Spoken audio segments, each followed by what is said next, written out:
Usually it's the other way around. Yeah. All right, hi y'all. I'm here with Trace and Liz Catlin. They are my previous employers. I started working for them in 2016. They were super awesome to me. I worked here through 2 separate pregnancies.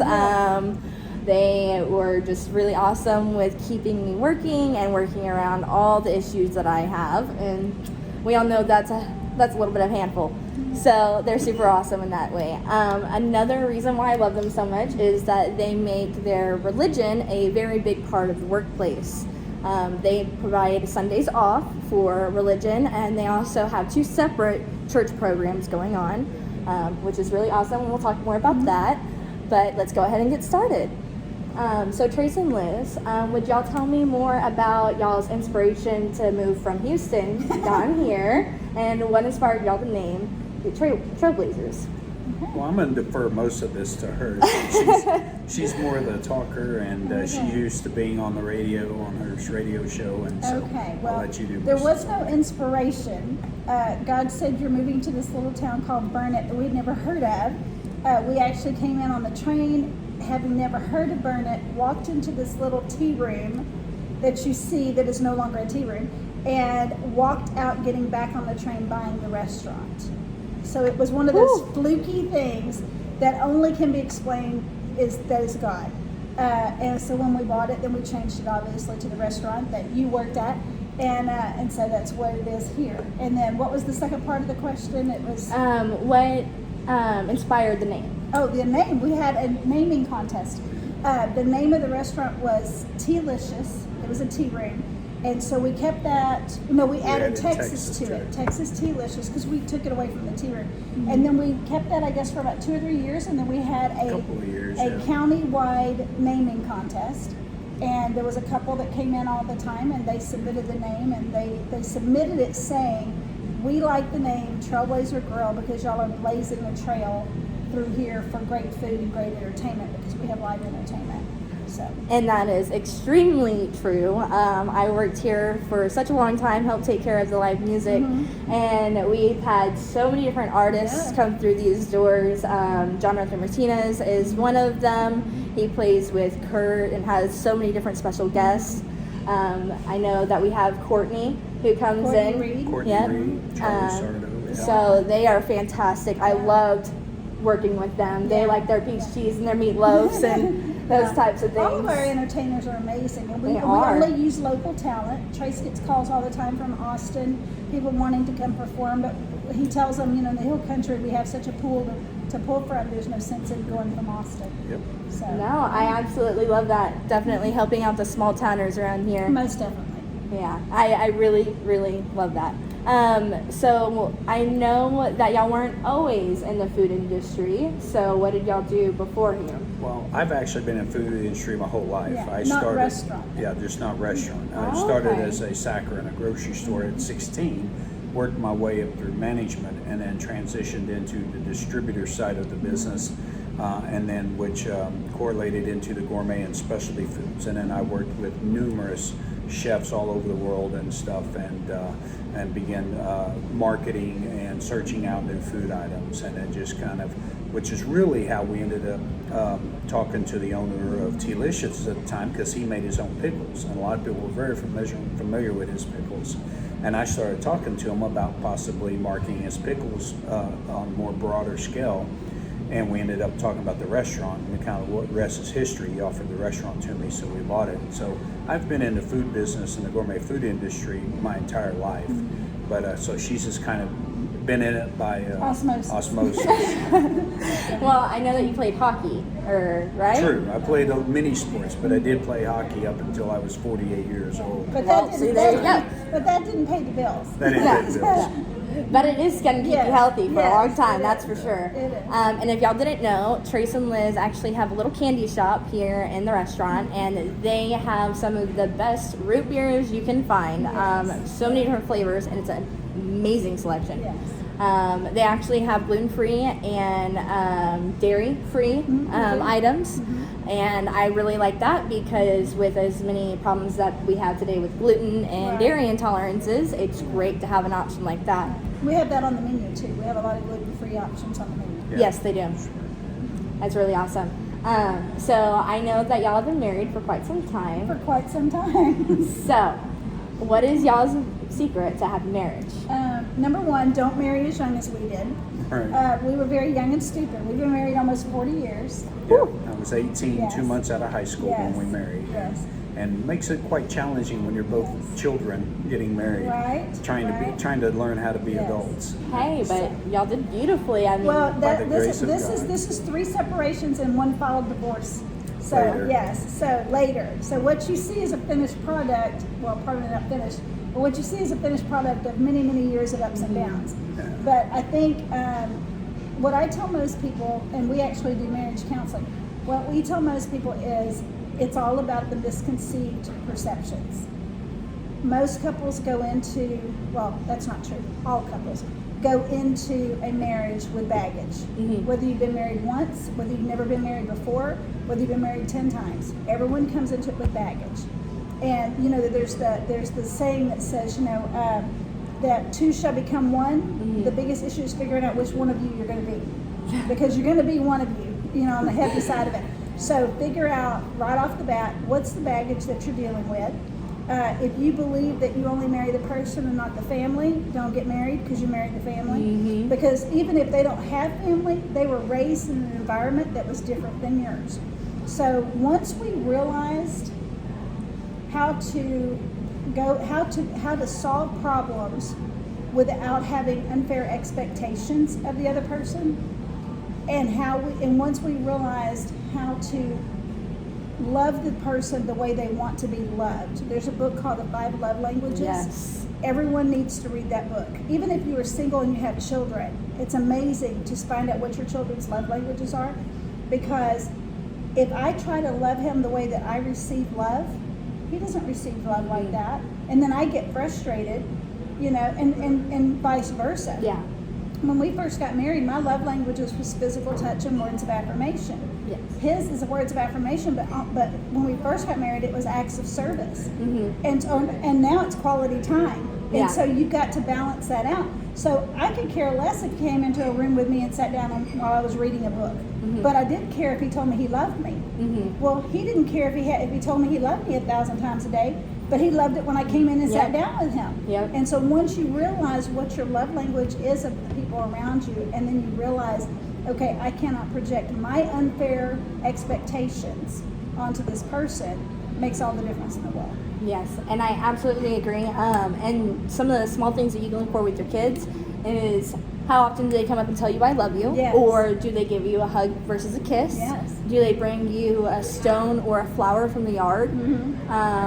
Various things like that. I mean, those are the types of things that you can look for with your children. And even at a very young age, like 10 months, they're going to start showing those signs. Right. Our son was real big into his video games, came out about the time he was in preteen, and it was, Mom, sit down and watch me play this game. Yeah. You know, so I learned right off the bat, his was quality time. He could care less if I did anything for him or if I hugged him or whatever. I mean, obviously I did, but it was sit here and watch me play this game. Yes. You know, and once you figure out that as far as your loved ones around you, it makes life a lot easier. It really does. I mean, because it cuts out a lot of the trying to delve into what you need, because honestly, if you figure out their love language, you're going to get them to unlock to you exactly much quicker. Exactly. So I mentioned that religion was very important in your business. Can you tell me more about the religious side of your business and what y'all like to do? Well, actually, we don't call it religion. Okay. Ours is just, it's a relationship. Okay. It's our faith. We have been in church our whole lives. That does not negate the fact that you still screw up. Nope. Hence the 3 Obviously. separations and 1 filed for divorce.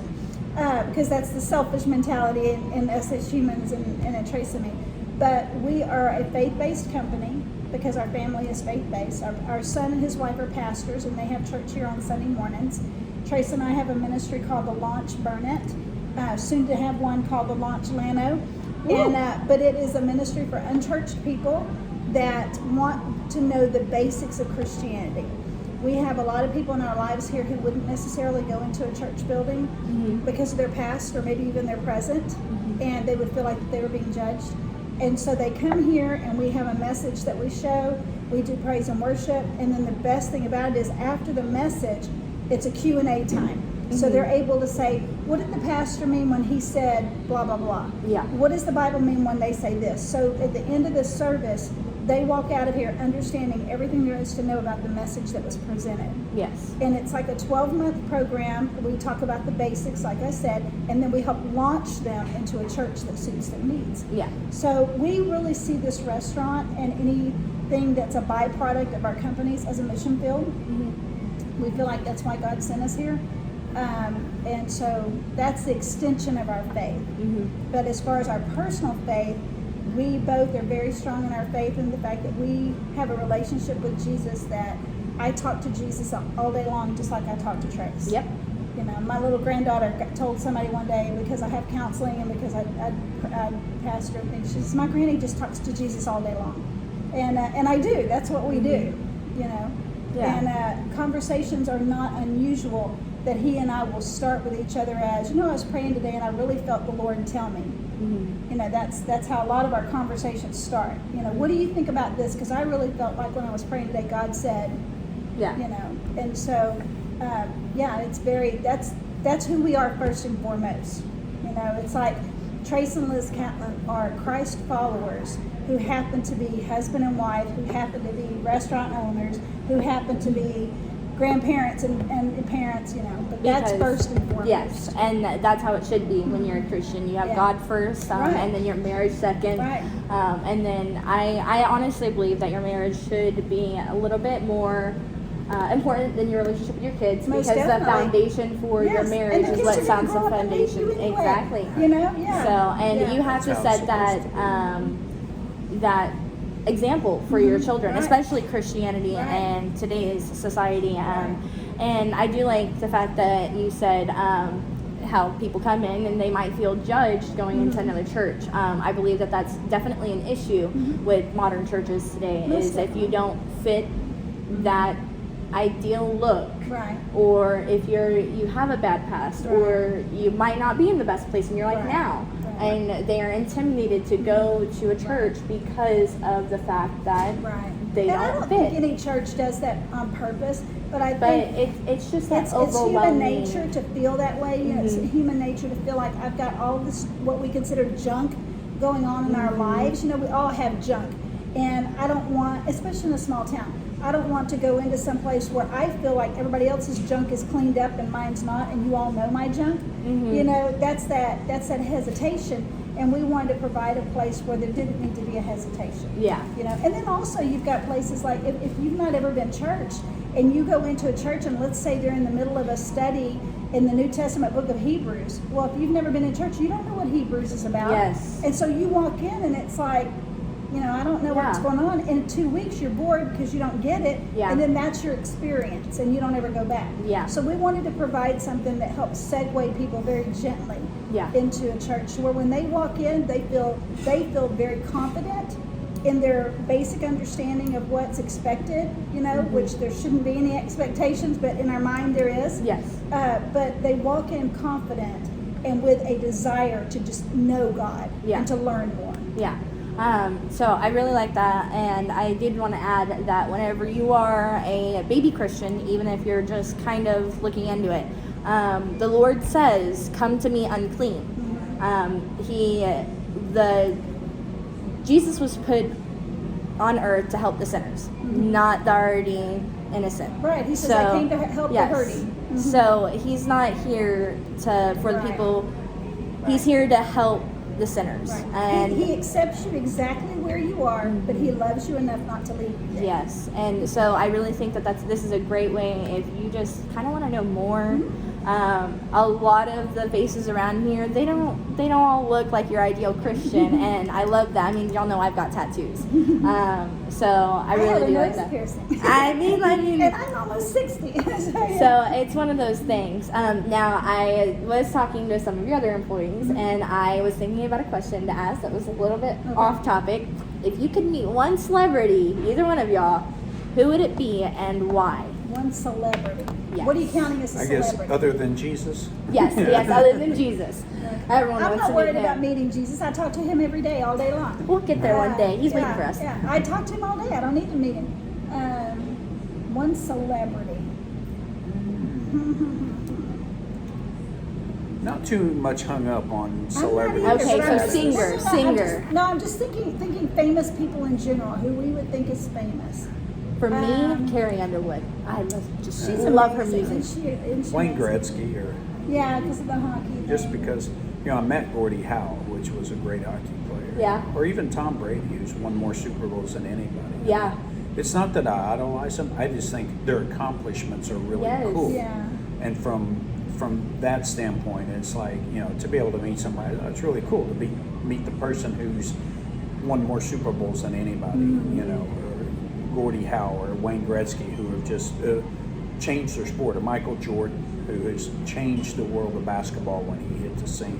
Yes. And those people, I'm impressed by, their talent and stuff like that, but not so hung up on celebrity status. Cause Yeah. I honestly don't have anyone. I don't have anyone that I would just say, oh yeah, it would be this person. I don't know. Honestly, another one for me would be anybody who was on the Apollo missions. Oh yeah. Yeah, and astronauts. Yeah. Mm-hmm. No, It's that's funny, never when I really played worked. in Houston, I played hockey in Houston, being from Houston, and we were down by the NASA area, so all the transplant northerners that worked for NASA, we all played hockey together. So there were several astronauts, we all played hockey Oh together. man, jealous. Just a little I bit. don't have anybody. I'm sorry, I can't even think of. No, I mean, that's I love fine. to meet people. I'm a people person. Just bring So- everyone. So anybody that would walk through the door or something, I would be able to have a conversation with them. But I can't think of anyone that I What thought. about an oh, author? Any authors that It's a good one. you've read a lot? So. No. Okay, how about this? What's your favorite prophet? Oh, Favorite prophet? prophet. Oh, well, I like Jeremiah, but he's kind of a whiner. Daniel, Ezekiel. Daniel, because he talks about the last days. Probably Isaiah. Isaiah is probably my favorite, and I probably identify more with Isaiah. Not that I'm remotely a prophet, but I mean, in the way that he presents the gospel, it's very cut and dried. Like, God said it, I believe it, that settles it. I mean, that's it. Yeah, I mean, and so yeah, probably Isaiah, because he kind of just word vomits and goes, there you go, But- that's it. There you go. That's the word of God. There's God's words, there you go. Turn or burn. That's Yeah. kind of his, So yes, probably Isaiah. Okay, well, there you go. But yeah, I think that's going to wrap it up for today. Okay. I really appreciate y'all taking your time I to meet with enjoyed me this. today. I love the fact that y'all took some time with me today. Of course we did. I know. And it was a little rough trying to get everybody's time Yes, going. but that's totally Yes. fine. I mean, this way I hopefully will bring y'all a Yeah. little bit more. Yeah. And, this way I get a little bit of practice. Yeah, But it was fun. It was thank fun. y'all so much. You're welcome, Yeah, baby. appreciate anything it. for you. You're welcome, baby. All right. See you later, guys.